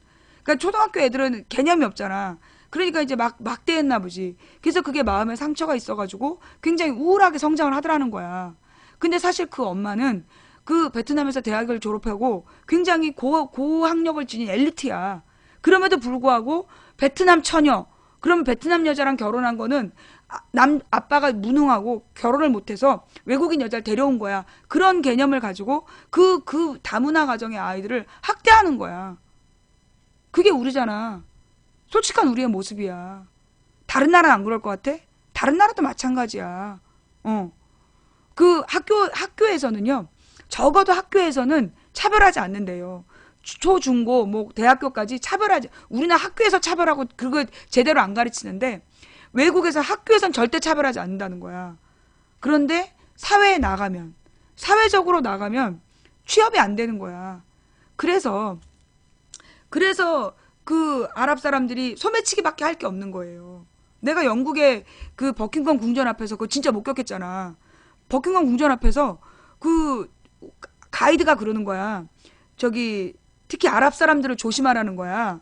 아랍 사람들이 어떻게 확인해 했더니 머리에 못 쓴 여자들이랑 같이 다니는 유색 인종을 조심하라는 거야. 그게 벌로 들었어. 그리고 이렇게 지나갔는데 그 앞에서 어떤 여자가 우리 일행에 가방 속에 손을 딱 넣고 있는 걸 가이드가 잡았어. 그래가지고 확 손을 낚아채니까 뿌리치고선 도망을 가더라고. 근데 여자가 정말 착해 보이는 여자였는데 저기 소매치기였어. 그 여자가 딱 도망을 치니까 유색인종 남자들이 그 이제 아랍 출신으로 보여. 그쪽 사람들 싹 두 명인가 세 명이 달래붙었고 훅 데리고 뛰더라고. 나 진짜 내가 깜짝 놀랐어요. 근데 내가 물어봤어. 왜 저 사람들은 저러고 있느냐. 이 일자리를 구하지 않고. 그랬더니만 영국도 그 대처 이후로 대처가 신자유주의를 갖고 들어온 다음에 영국의 많은 공무원들을 명예퇴직을 시켰대. 그래갖고 일자리를 많이 잃어버린 거야. 공공의 일자리가 많이 사라졌대. 그래갖고 영국도 취업난이 심각한 거야. 그래서 영국의 서민들이 굉장히 가난화되는 거예요. 그러니까 하다못해 외국에서 저렇게 들어온 사람들에게 일자리를 주지 않는다는 거야. 내가 그걸 직접 보고 왔다니까. 그래서 마가렛 대처가 죽었을 때 그래 웃겨? 그래 옛날에 노자 선생님께서는 이런 얘기를 하셨어. 어리석은 자는 도를 들으면 웃는다고. 그래요? 예. 어리석은 자는 도를 들으면 비웃는다. 그런 말이 있었죠. 그래서 우리가 외국에 나가면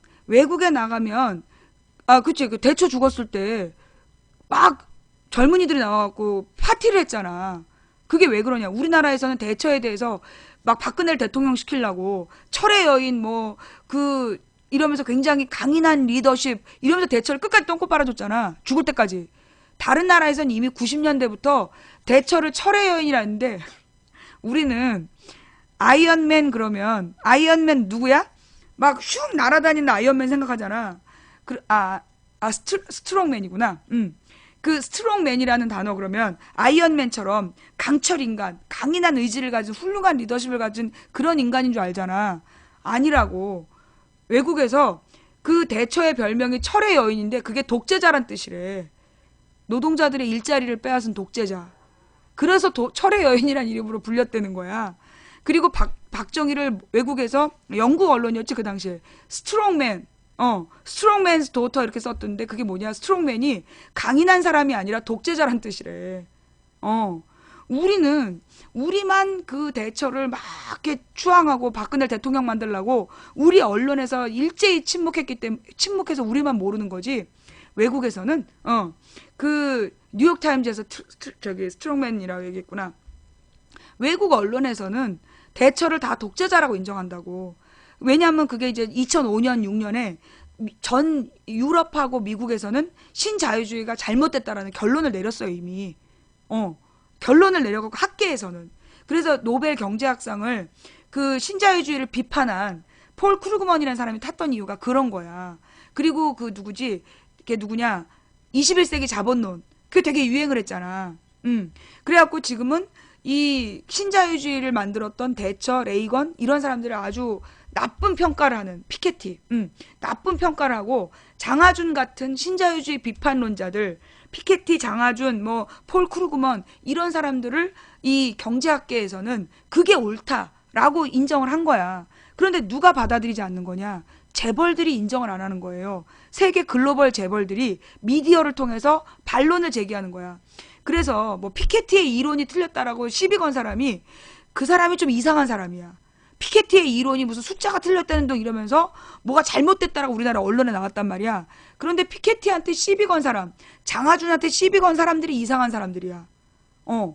그 영국에 어떤 무슨 인도인 교수가 있는데 영국에 있는 인도인 교수가 있는데 그 골 때린 사람이야.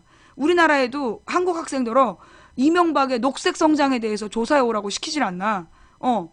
그러니까 이제 그 영국의 인도인 경제학자 하나가 있는데 그거 골 때린대. 걔가 그 문제인 것 같아. 늘 모든 문제를 일으키는 것 같아.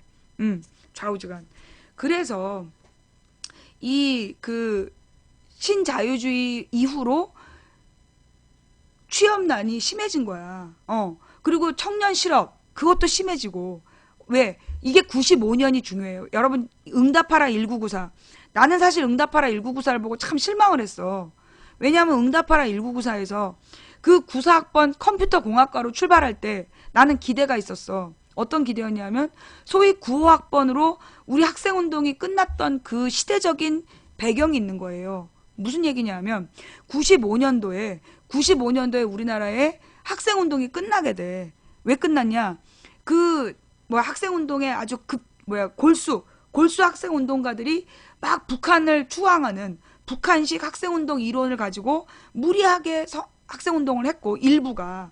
그리고 그 애들이 총학생회를 다 총학생회장들 내보내서 걔네들을 한총련이란 이름으로 전면에 내세우고 무리한 진행을 하다가 걔네들이 수백 명이 구속됐어. 그러면서 학생운동이 그냥 아작이 나버리게 돼. 수백 명이 구속되면서 학생운동이 아작이 나버렸어. 그래놓고 아이들이 그 95년부터 어떤 시대가 됐느냐. 소위 사무자동화가 일반화돼 버려. 95년 정도가 사무자동화가 일반화되는 거야. 그래서 모든 회사에 격리가 사라져. 격리가 왜 필요했냐면 격리가 아니라 타이피스트.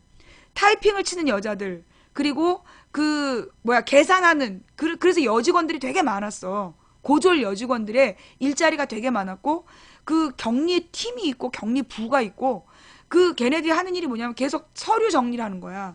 서류 정리를 해가지고 보관했다가 각 부처별로 필요하다 그러면 그걸 찾아서 주고 각 부서에 복사해갖고 돌리고 그런 일을 했단 말이야. 그런데 95년도에 이미 한국 사회가 사무 자동화가 돼. 그래서 95년부터 취업이 안 되는 거야. 더 이상 사무직 노동자를 뽑지 않게 된 거야. 그래서 대학생 취업률이 확 떨어진 게 그게 95년 이후예요. 왜냐면 옛날에는 사무직이 되게 많이 필요했어. 100명이 필요했는데 20명이면 이제 사무 자동화로 옛날에는 똑같은 자료를 계속 타이핑 치고 복사하고 타이핑하는 게 제일 일 많았던 거야. 더 이상 필요하지 않아. 인터넷에 접속해서 보면 되거든. 그러니까 처음에는 인트라넷 이런 게 구성되지 않아갖고 그 98년 이때까지만 하더라도 그냥 개별적인 PC 작업을 했어. 그래서 막 이렇게 플로피 디스크를 막 주고받으면서 했지. 그러다가 이제 소위 김대중 정부 때 인터넷이 형성되고 인트라넷이라는 게 구축이 되면서 그 뒤로는 전부 다 자동화가 되지. 그러니까 더 이상 갖고 옮겨줄 사람도 필요 없는 거야. 그렇게 세상이 변해갔다고. 그런 변화 때문에 그럼 우리만 그랬냐? 사실은 우리나라가 제일 앞섰어요. 인터넷이 그거 알죠, 여러분? 인터넷이 전 세계에서 가장 빨리 퍼진 나라가 우리나라야. 웃기지 마라. 미국이 얼마나 발달했는데 미국의 실리콘밸리나 뉴욕의 일부 그쪽만 컴퓨터를 썼지 미국 전체의 인터넷이 깔린 거는요 2007년 5년 그때예요. 미국에서 2007년 8년 돼야 그 전국적인 인터넷망이 생기는데 사실 지금도 미국은 인터넷망이 전국적이지 않아. 웃기지 마라. 그래. 네가 너 안 가봤지? 나 가봤어. 너 어디 가봤는지 모르겠는데 나는 이렇게 그 LA 가보고 이 그 샌디에고? 샌디에고 가보고 그다음에 워싱턴, 뉴욕 그리고 이제 캐나다의 토론토 그다음에 한 군데 또 갔는데 필라델피아. 갔다 왔어. 그 내가 직접 다 가보니까 그리고 가령 우리는 그러니까 SKT 그럼 전국의 SKT잖아. 근데 미국은 땅덩어리가 워낙 넓잖아. 그러니까 이제 미국이 그 모바일 인터넷이 우리나라보다 훨씬 후져. 상상도 못해. 그래도 유럽보단 나아. 나 유럽 가서 죽을 뻔했잖아. 나는 유럽에 가서 유럽에서 생방송 하려고 장비 다 챙겨갖고 갔다. 그리고 영국의 히드로 공항에 도착했는데 인터넷이 되는 거야. 그래서 거기서 인터넷 방송했잖아. 1분 30초인가? 그리고 다시 못했어. 다시 못했어요. 영국은 그 모바일 인터넷으로 할 수 있는 게 문자 보내는 거. 문자 보내는 게 다야. 그 텔레그램 접속 이런 것도 안 돼. 그러니까 그 뭐 카톡 그 당시에는 영국 갈 때는 내가 이제 카톡 갖고 갔지. 유럽 갈 때는 카톡 접속도 호텔에 가야 그 외국인들을 위한 이 와이파이가 연결이 되지. 뭐 그 관광지에서 감히 와이파이를 구한다. 교만이야. 어. 재작년까진 그랬어요. 지금 어떤지 모르겠는데 2013년 겨울까지도 그랬어. 그리고 2014년에 내가 미국 갔을 때도 마찬가지고. 심지어 미국은 전화 통화 안 되는 데도 많다. 너네 그거 모르지? 어. 이게 미국이 워낙 땅덩이가 넓기 때문에 그 자동차 여행을 하다가 전화 통화 연결되는 데가 드물어. 사람들 모여 살고 있는 데 있잖아. 도시 근처에 가야 전화 연결이 돼. 그리고 이렇게 그냥 한없이 달리는 길에는 없어. 전화 연결 자체가 안 돼. 그래갖고 주로 납치나 살인범이 전화 연결 안 되는 데서 있는 거야. 도시 근교에서만 이 그 전화 모바일 휴대폰 터지고 그래갖고 무슨 저기 공원 저 국립공원 저 깊은 데 들어가면 전화 안 되고 그래. 거기 조난 위험도 심해요. 그래서 절대 혼자 여행하면 안 되는 거야 미국이. 뭐 우리는 미국 그럼 히치하이킹해서 그 광활한 대륙을 혼자 여행하는 줄 알잖아. 그러면 10중 8구 죽어. 가면 안 돼. 무서운 나라야. 그 왜 그러냐? 우리나라는 전화 연결 안 되는 데는 없잖아. 전국에 전화 연결 안 되는 데가 없잖아. 근데 미국은 전화 연결 안 되는 프로테이지가 50% 이상이에요. 워낙 땅은 많고 사람이 띄엄띄엄 살기 때문에 우리나라의 50 몇 배 크기에 우리나라의 50 몇 배 크기인데 가만있어 보자. 예. 인구가 우리나라의 한 6배밖에 안 살잖아. 나라는 50 몇 배가 큰데 그 6배밖에 안 살아. 그래가지고요. 그 우리가 무슨 CSI라든가 미드 보면 이름 많이 듣는 저기 도시들 있잖아. 거기 인구가 도봉구 인구보다 적어. 미국에서는요. 우리 도봉구 인구가 지금 40만이거든? 근데 그 드라마에 나오는 도시들, 그렇게 인구 40만인 도시들이 드물어. 인구 5만, 10만 그래. 더 웃긴 거 알려줄까? 인구 10만만 돼도 대도시라고 그래. 놀랬지? 인구 10만만 돼도 대도시라고 그래. 그리고 인구 100만 되잖아. 메트로폴리탄이라고 불러. 몰랐지? 그래서 우리가 이제 해외를 가볼 필요는 있는데, 10만만 되면 대도시라 그래요. 이게 사실 우리 도봉구에서 동네 몇 개 합치면 10만이잖아. 그런데 그 10만만 되면 대도시라고 부르고, 인구 100만 그러면 메트로폴리탄이면서 초거대 도시. 메트로폴리탄 초거대 도시 이렇게 불러. 근데 우리는 그냥 뭐 성남만 해도 100만이잖아.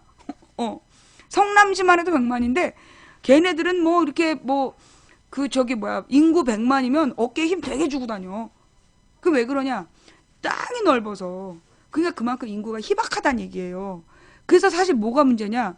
미국의 시골 마을 같은 데는 정말 부자들이 잘 사는 데는 잘 살아.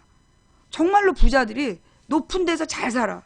근데 그 서민 동네는요. 내가 필라델피아 가갖고 이제 그 필라델피아가 되게 중요한 특징이 있어. 필라델피아가 미국의 첫 번째 수도였대.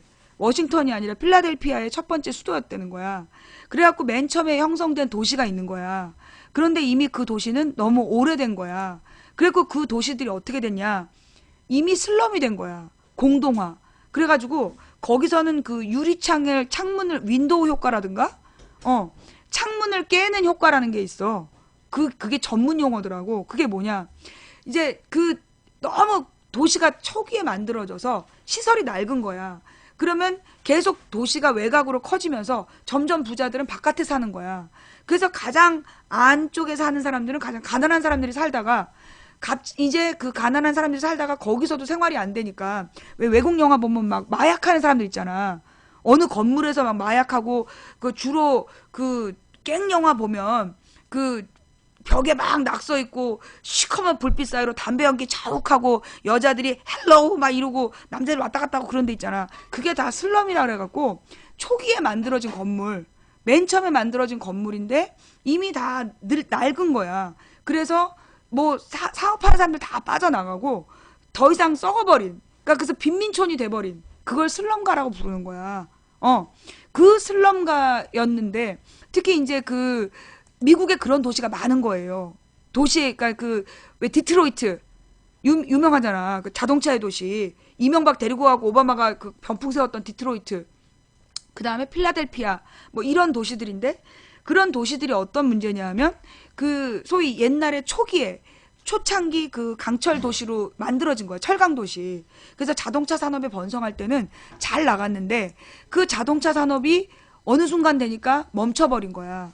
그러면서 그 디트로이트가 죽은 도시가 됐어.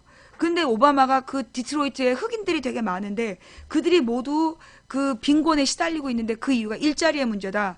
그래서 이명박 데리고 가서 병풍 세우고 디트로이트에다가 한국 자동차 회사를 공장을 짓게 한 거 아니야. 응. 그게 이제 그런 문제가 있는 거예요. 근데 이제 그 필라델피아 갔더니 그 과거의 옛날 도시가 다 이제 그 도시 공동화 현상이 돼서 그럼 이제 그 폐가가 되는 거야. 근데 폐가가 되는데 빈 집이라도 유리창이 깨져 있지 않으면 그 집은 그래도 살아있는 집이야.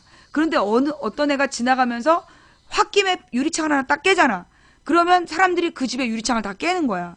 그래서 미국 영화를 보면 유리창 깨진 허름한 건물이 주로 범죄 현장으로 나와. 그런 게 슬럼이야. 그래서 깨진 유리창 효과라는 게 있는데 그 소위 이제 필라델피아 가운데에서 그렇게 깨진 유리창 효과로 막 그 도시가 완전히 이제 죽어가고 있었던 거야. 그런데 거기서 어떤 사람들이 벽화를 그리는 벽화 운동을 제안을 해가지고 아이들에게 이제 그 벽화를 그리자. 그래가지고 그 옛날 건물들, 그러니까 막 낙서, 막 뻑큐 그래 미국도 똑같아 고추 그려놓고 뻑큐 써놓고 막 그랬어. 근데 그런 낙서를 멋진 그 진짜 예술적인 벽화로 그리기 시작한 거야. 그리고 빈민 아이들에게 미술을 가르치고 그래서 얘네들이 그 미술을 가르친 그 아이들이 다 같이 공동 작업으로 마을을 살려나가는 거야. 그래서 필라델피아의 벽화 마을이 되게 유명해.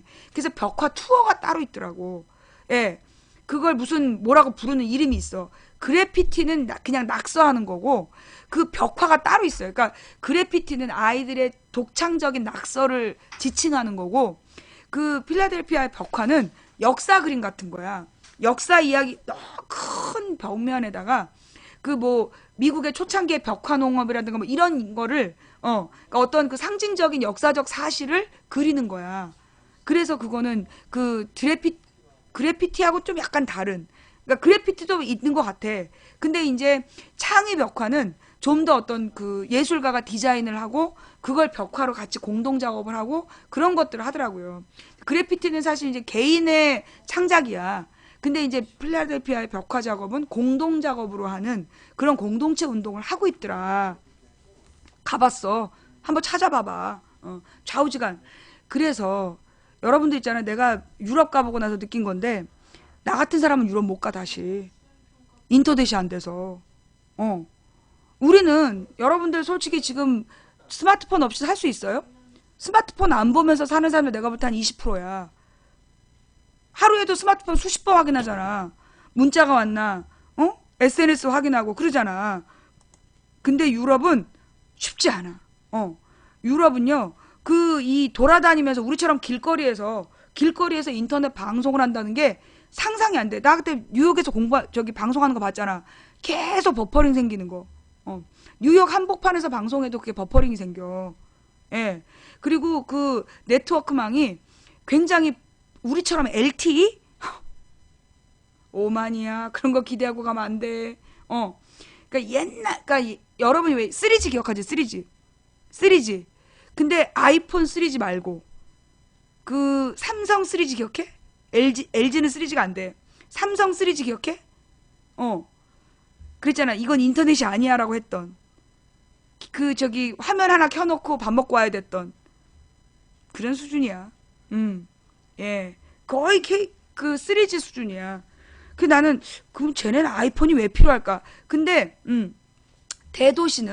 대도시에서는 그 대도시의 그 빌딩가에서는 인터넷이 잘 돼요. 예, 그리고 통신사 물론 그 차이가 있다. 나는 로밍이잖아. 데이터 로밍. 그래서 그 나라의 3G망으로 들어가는 거고 그 나라 사람들은 통신 뭐라나 통신사에다가 약정해가지고 빠른 통신을 쓰면 우리 거 LTE보단 느려도, 그러니까 우리나라 그 저기 뭐지 아이폰 4G 정도, 아이폰 4G 정도는 아니야, LTE 말고 하여튼 아이폰 3G 정도, 아이폰 3G 정도를 써요. 그래서 여러분 외국으로 그 폰을 팔 때 중고가 잘 팔리는 게 어떤 게 잘 팔리는지 알지? 아이폰 4가 잘 팔려.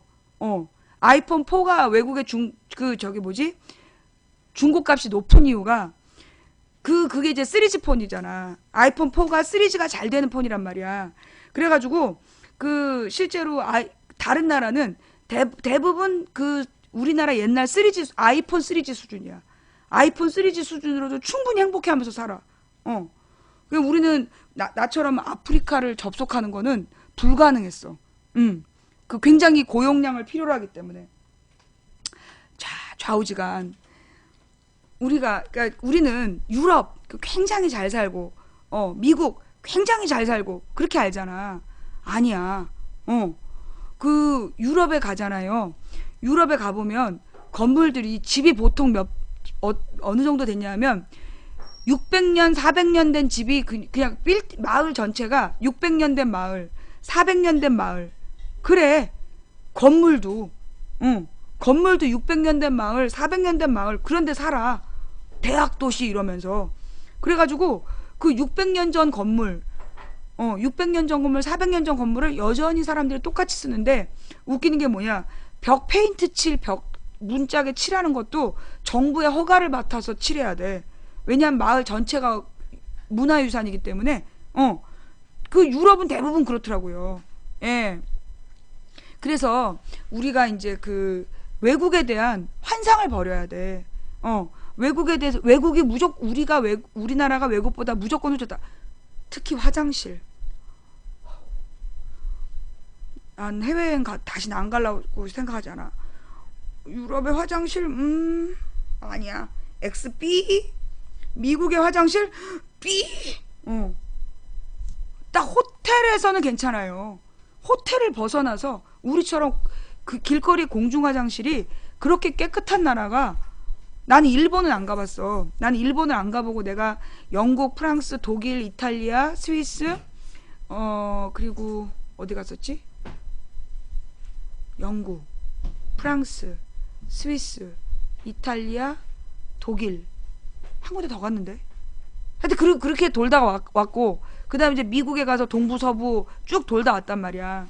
근데 화장실 제일 깨끗한 나라 중국도 딱 가봤지. 중국. 중국 얘기하면 안 돼. 아픈 기억이 떠올라. 안 돼. 잊어버려. 하여튼 그래서 내가 다 가봤는데 우리나라 화장실 제일 깨끗해. 일본을 안 가봐서 모르겠지만 화장실은 우리나라가 제일 깨끗해. 화장실은 우리나라가 제일 깨끗해요. 예. 그리고 그 유럽 같은 데는 뭐 우리나라처럼 집 앞까지 마을버스? 택도 없어. 유럽 사람들 대부분 걸어 다녀. 왜냐? 이 마을 앞에 길이 딱 말 한 마리 지나다닐 길이야. 이 중세에 만들어져 가지고요. 그래서 그 큰 도로에 중앙 큰 도로에 트램이라는 게 다녀. 지상으로 다니는 전철.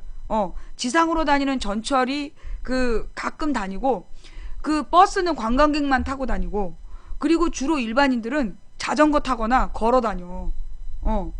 그리고 무슨 유럽에 뭐 런던 빼놓고는 그렇게 파리에는 지하철이 있다더라. 런던하고 파리 같은 몇 개 도시 빼놓고는 지하철도 별로 없어. 왜냐면 그게 그 밑에가 전부 다 문화유산이기 때문에. 그래요. 그래서 그림으로 볼 땐 참 멋있는데 나는 별로 살고 싶진 않더라고. 자, 그런데다가 우리가 관광객으로 가면 굉장히 친절해요. 물건을 사주러 가니까. 우리가 관광객으로 가면 그 물건을 사러 간 사람들이기 때문에 친절하게 말 안 하고 손가락으로 이렇게 가르쳐도 다 줘. 그런데 우리가 일을 하러 가면 표정이 달라지는 거야. 왜냐하면 일자리를 뺏으러 오는, 우리나라에도 지금 외국인 노동자들만 전문적으로 그 갈구는 애들 있잖아. 그 팀이 있잖아요. 뭐든지 외국인 노동자의 문제, 노무현이 외국인 지문 안 찍어갖고 외국인 범죄 늘어난다는 그 팀이 있잖아. 예.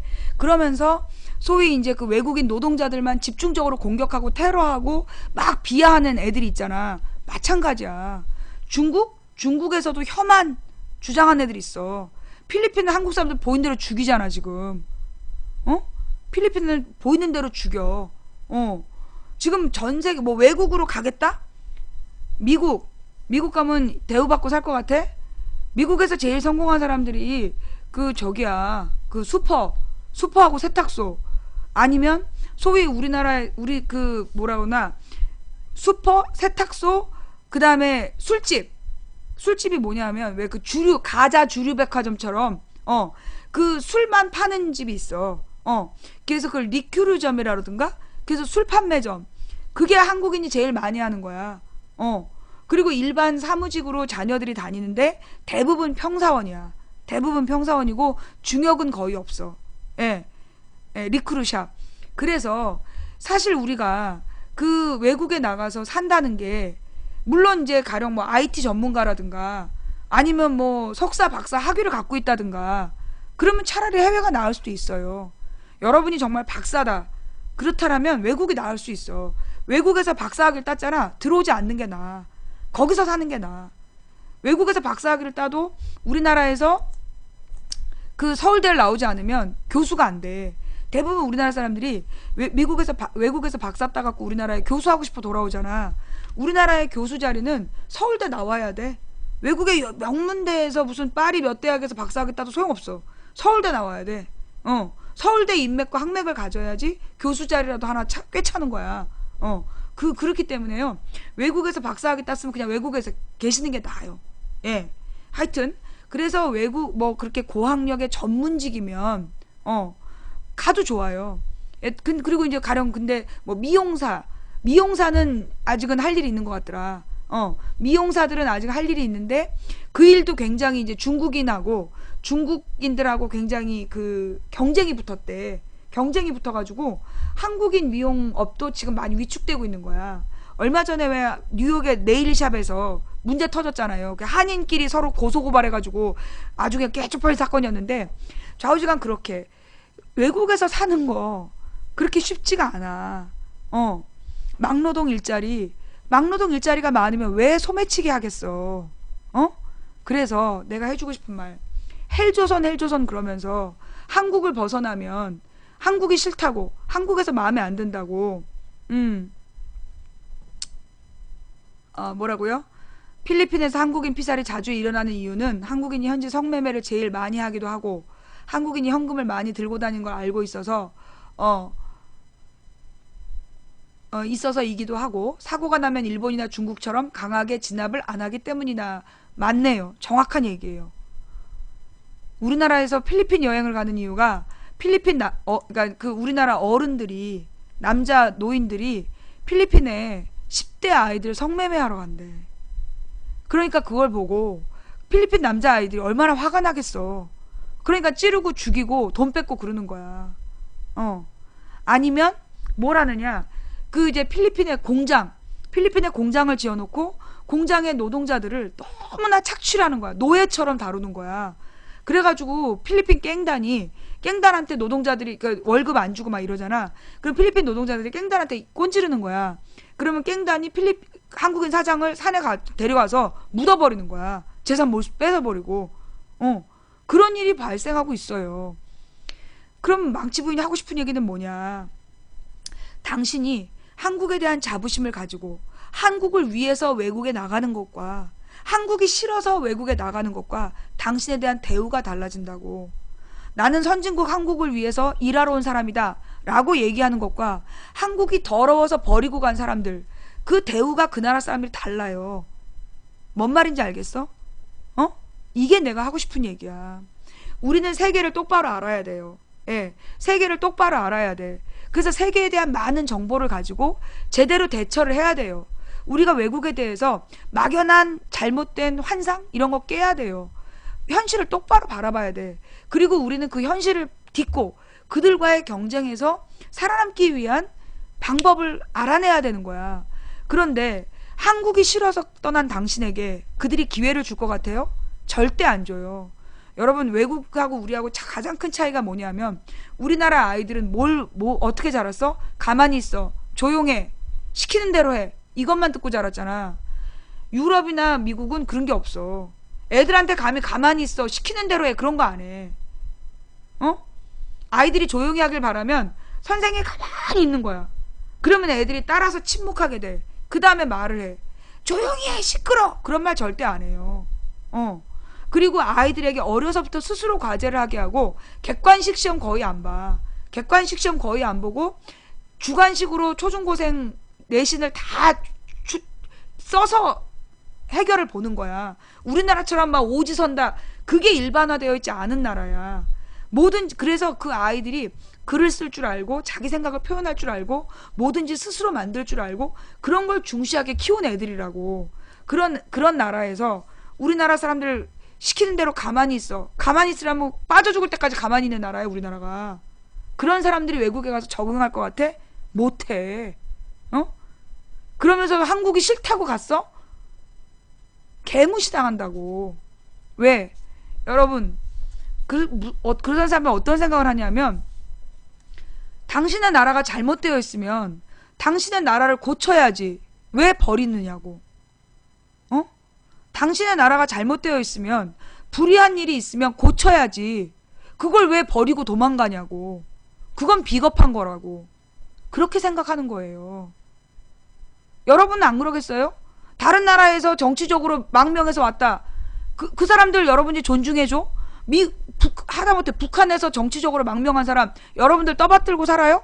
아, 훌륭한 일 했다고 그럽니까? 저 북한 빨갱이 새끼 그러지? 북한에서 무슨 짓인가 죄 저지르고 도망온 거야 저거.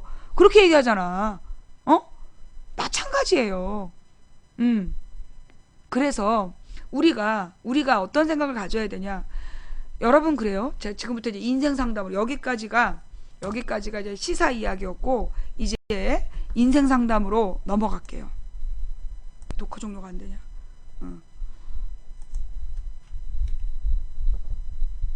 뭐 또 에러가 났어. 아이, 또 녹화 안 된 거 아니야? 잠깐만요. 아까 첫 부분이 녹화가 됐는지 한번 확인 좀 할게요. 뭐 런타임 오류래. 런타임 에러? 아, 왜 에러가 나고 그래?